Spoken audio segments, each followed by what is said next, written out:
Baiklah, terima kasih atas kesempatan yang telah diberikan. Di sini saya akan mempresentasikan tugas manajemen bisnis mengenai pengarahan atau directing. Sebelum saya masuk pada materi, di sini saya akan memperkenalkan diri terlebih dahulu. Perkenalkan, nama saya Rosa Lydia Roti, NIM 2205346, kelas 2 MB6. Baik, terang sama masuk di materi. Yang pertama itu pengertian pengarahan atau directing. Pengarahan ini merupakan fungsi pokok ketiga dalam fungsi manajemen yang bisa kita jalankan. Secara umum, pengarahan itu merupakan fungsi manajemen yang berhubungan dengan usaha memberi ringan secara perintah-perintah atau instruksi pada bawahannya dalam menjalankan tugas masing-masing agar terlaksana dengan baik dan dapat mencapai tujuan yang telah ditetapkan. Singkatnya, directing yaitu mengarah, memimpin, menjelaskan, memerintahkan, dan membimbing. Yang kedua itu cara yang tepat dalam pengarahan. Ada 4 cara yang tepat dalam pengarahan. Yang pertama, melakukan orientasi mengenai tugas yang akan dilakukan, yaitu di mana seseorang atasan akan memberitahu kepada bawahannya mengenai tugas apa saja yang harus dilakukan oleh bawahannya tersebut. Dan yang kedua itu perintah-perintah. Ini sendiri merupakan perintah dari seorang atasan kepada bawahannya untuk melaksanakan atau mengulangi atau menghandle suatu kegiatan tertentu pada situasi tertentu. Perintah juga dapat berupa petunjuk umum atau petunjuk khusus. Dan yang ketiga itu delegasi wawancara. Delegasi wawancara di mana seseorang pemimpin menyerahkan sebagian wewenangnya kepada bawahan yang sudah ditunjukkan untuk membuat atau melaksanakan tugas dalam suatu bidang tertentu yang telah ditetapkan agar semua pekerjaan dapat selesai dengan tepat waktu, efektivitas, dan efisien. Yang keempat itu motivasi. Motivasi ini merupakan sikap yang mempengaruhi atau mendorong seseorang untuk mencapai hal-hal yang sesuai dengan tujuan yang telah ditentukan. Motivasi ini juga merupakan cara pendekatan diri atasan kepada bawahan dengan maksud menjaga hubungan baik agar bawahan dapat melaksanakan tugasnya dengan baik dan nyaman.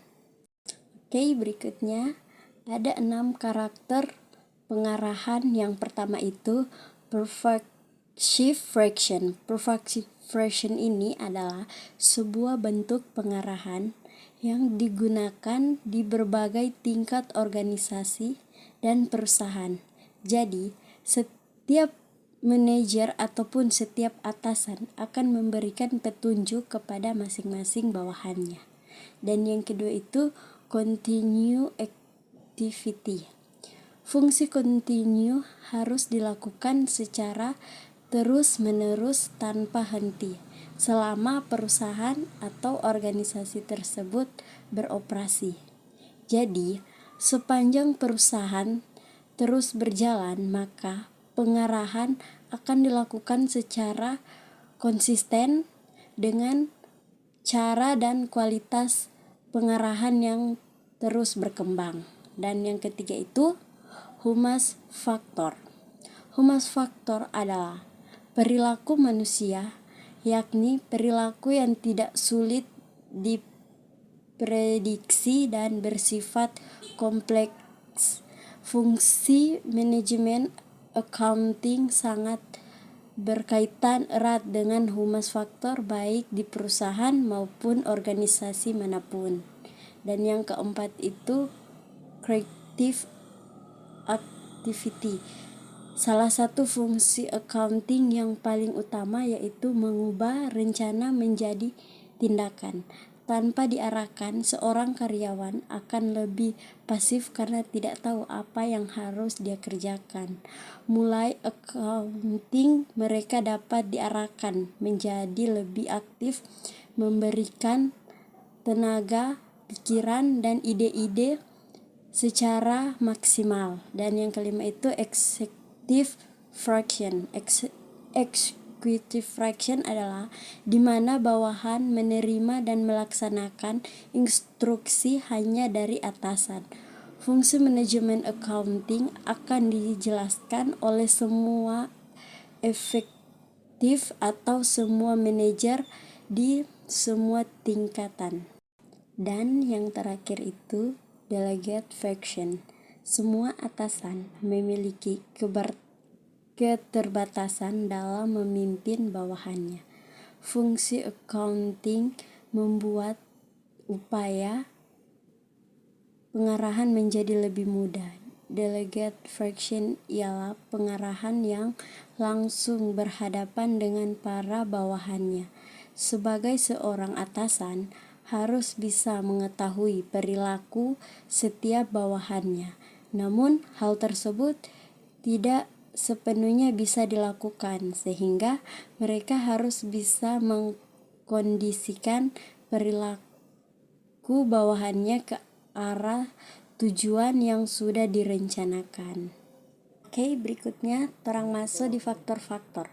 Faktor-faktor pengarahan yang berkaitan yaitu yang pertama, faktor individu. Faktor individu adalah faktor yang berhubungan dengan sikap seseorang terhadap pekerjaannya, umur orang sewaktu bekerja, dan jenis kelamin. Dan yang kedua itu motivasi dan kepemimpinan. Kepemimpinan mempunyai hubungan yang sangat erat dengan motivasi, karena keberhasilan seseorang pemimpin dalam menggerakkan orang lain dalam mencapai tujuan yang telah ditetapkan sangat tergantungan kepada kewibawaan dan kemampuan dalam menciptakan motivasi di dalam diri setiap bawahan, kolegal maupun atasan pemimpin itu sendiri. Dan yang ketiga itu kelompok kerja.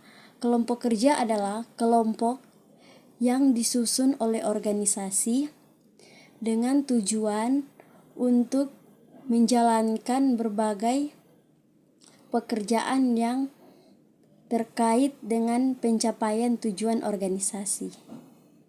Dan yang keempat itu ada motivasi dalam organisasi. Motivasi dalam organisasi merupakan kondisi yang berkaitan mengarahkan dan memelihara perilaku yang berhubungan dengan lingkungan organisasi. Itulah presentasi dari saya mengenai materi pengarahan atau directing. Sekian presentasi dari saya. Terima kasih.